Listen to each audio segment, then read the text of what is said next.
Welcome back. If you're just tuning in, this is NDANGOH'S Diary, and the topic for today is rules you can follow in order to go through the airport security check, otherwise known as passport control. Despite what you read on the internet, like most articles focus on the right documents, itineraries, and hotel bookings. Yeah, in as much as all these things are true, there are minor issues that you have to take into consideration, and these are things that you can hardly find on anywhere in the internet, like your dress code. You are planning to travel to a new country. You know nothing about the culture. It's but normal that you dress appropriately. Remember, first impression counts a lot. Dress appropriately, present yourself in a good manner.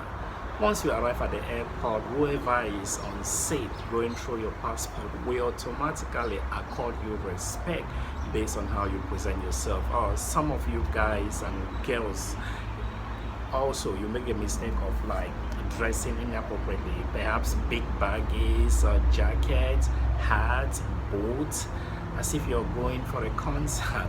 You shouldn't do that. It's wrong. Why? At the airport, those immigration officials focus on checking for security reasons. If you dress with a lot of clothes on, it makes the whole job difficult, and they wouldn't be happy. They don't have to tell you directly that they are not quite comfortable with your style of dress, but you can see from their behavior or eventual decision which they might make, either to accept you into the country or not. I'm in Asia, precisely Thailand, and I want you to understand that within the Asian culture, there is what is known as saving face. That is, you have to present yourself in the best way possible and be polite. Politeness doesn't just apply to your character, it applies to how you look as well. The best thing to do, have a simple t-shirt like what I'm wearing, perhaps a pair of long trousers, not shorts, please, and simple shoes. You'll be good to go. Do not overdress, neither should you underdress. I mentioned girls here. Underdressing might be you exposing part of your body. Don't do that. Dress appropriately. In fact, let your dress conveys your personality.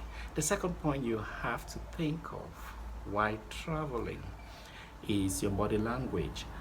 There are a lot of videos and report over the internet, like Africans, people of color like myself, we complain of racism.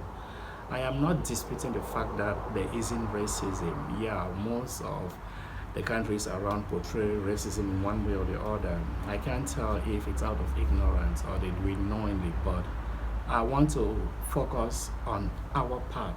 I'm using our part here because I include myself as a person of color. Like, I believe like whatever treatment you have depend on how you present yourself.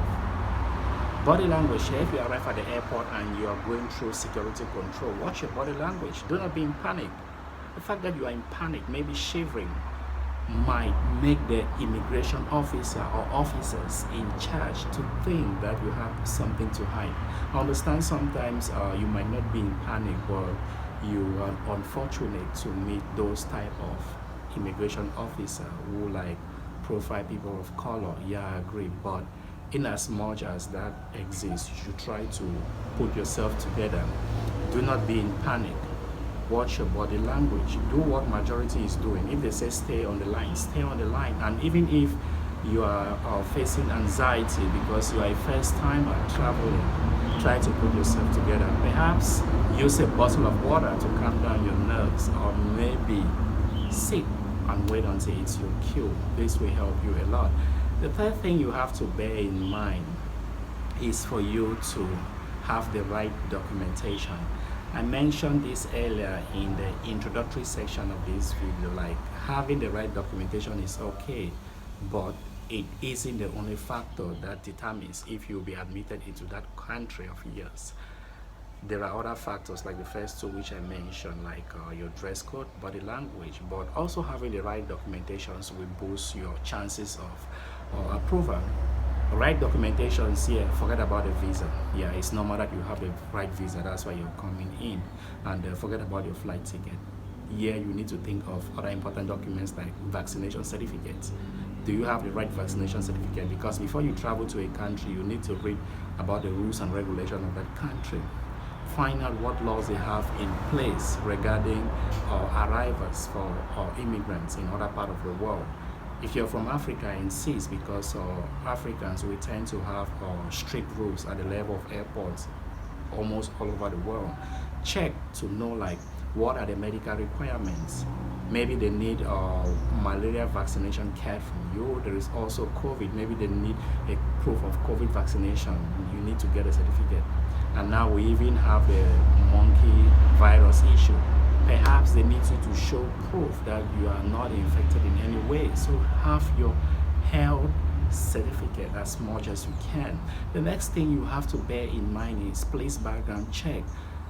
Gone are those days that you could travel abroad without a police background check. I want to advise that even if it's not part of the requirements, try to secure one in your home country. Get a police background check. This will help you a lot. Have it with you. If you don't use it at the level of the airport, you might need it during employment in that country where you are. Always carry the required documents. Do not leave any at home. And in terms of documents, there is one point that I want to add. I understand most people come abroad for greener pastures. When you're going there, perhaps you use a tourist visa to gain access into the country. During that day, upon your arrival, you're going there as a tourist.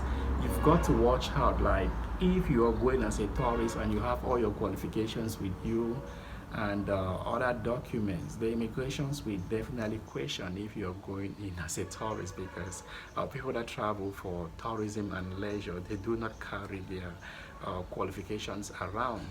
So you might want to leave this behind, like get into the country without those documents, and once you're in, you can request your family members to send you those documents by post. It boosts your chances of approval, because when you carry your qualification and you're having tourist visa on your passport, those guys at the airport wouldn't believe you. They will know you are there to seek for a job and live long term. They might refuse you entry unless you have non-B, which is the visa required for employment here in Thailand or any other country where you're going to the work visa. Then it's okay, you're free to go with all your qualifications. Before I move on to the 4 and 5 points that you have to observe in order to pass airport security check, I once again call on you to subscribe to my YouTube channel, hit the like button, and of course share the video with friends and family.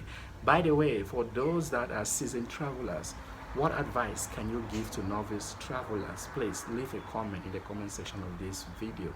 The fourth aspect you may want to have in mind when traveling abroad is luggage. Carry just what is enough.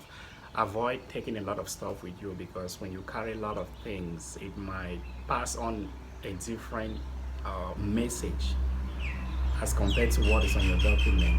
A case in point, you're traveling as a tourist. Why do you have a lot of luggages with you? Why too much clothes? A tourist doesn't carry a lot of things around because you are always on a move. But perhaps at the back of your mind, you are there to like hustle and make some cash. Go with something little. Try to avoid complication as much as you can. And you can always get to buy a lot of clothes and other stuff once you're in the country.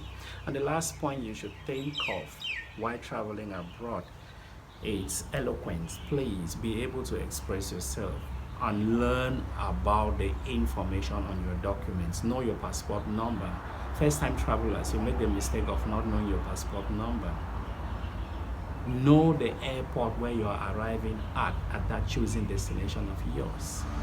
Try to learn your itinerary. Perhaps an agent help you with that. Learn, know what is on the paper. Those immigration officers at the airport ask questions based on the information they see on your documents. Be able to express yourself. They are not just asking these questions because they want to minimize the threat of danger, or they want to make sure you're a clean person. No, they're equally testing if you can take care of yourself. And one way of you taking care of yourself is for you to be able to communicate clearly and express ideas and opinion. Do not go in there when they ask questions like, what's your passport number? You're fumbling. What hotel do you intend to stay? You're fumbling. How long do you intend to stay in the country? You can't even speak. Come on, put yourself in the position of those immigration officers. If you are in their shoes, can you admit such a person in? Of course not. Please have these 5 points in mind while planning for your next trip abroad. I hope to see you next time. Until then, bye.